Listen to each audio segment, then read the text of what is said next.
Apprenez à répondre au diable. Luc 4, versets 3 à 13.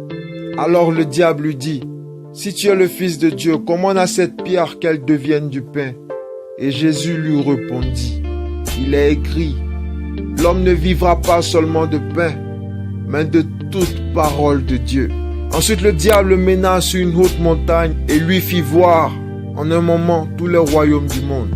Et le diable lui dit, « Je te donnerai toute cette puissance et la gloire de ces royaumes, car elle m'a été donnée, et je la donne à qui je veux. Si donc tu te prosternes devant moi, toutes choses seront à toi. » Mais Jésus lui répondit, « Arrière de moi, Satan, car il est écrit, tu adoreras le Seigneur ton Dieu et tu le serviras lui seul. » Il le mènera aussi à Jérusalem et il le mit sur le haut temple et lui dit, « Si tu es le Fils de Dieu, jette-toi d'ici en bas, car il est écrit qu'il ordonnera à ses anges pour te garder et qu'ils te porteront dans leurs mains de peur que ton pied ne heurte contre quelque pierre. » Mais Jésus lui répondit, « Il est dit, tu ne tenteras pas le Seigneur ton Dieu. » Et le diable, ayant achevé toute la tentation, se retirera de lui pour un temps. Pour vaincre le diable, pour déjouer ses œuvres, ses plans, il faut apprendre à lui répondre comme Jésus l'a fait.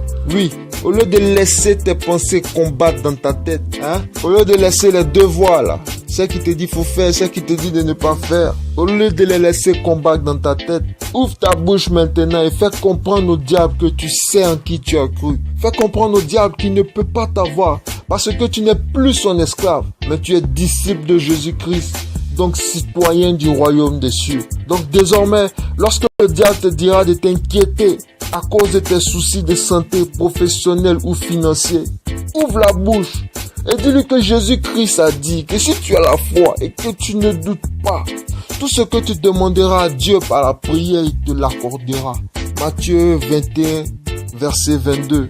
Donc tu n'as pas besoin de t'inquiéter, mais plutôt prier et rester en paix afin de voir la réponse que Dieu apporte à ta prière.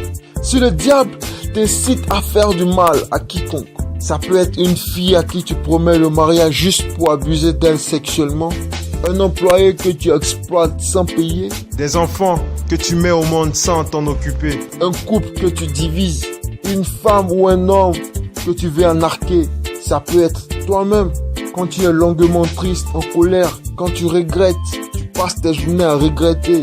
Ne reste plus la bouche fermée, mais dis au diable, sans hésiter, que Jésus-Christ a dit que nous devons nous aimer et aimer notre prochain. Donc en aucun cas, tu n'oseras faire du mal à quiconque, même toi-même. Prions Dieu afin qu'il nous permette de savoir quand le diable nous tente et que nous ayons la force de la justice de Dieu et l'audace de la foi en Dieu pour lui répondre. Au nom puissant de Jésus-Christ, ce message a été fait.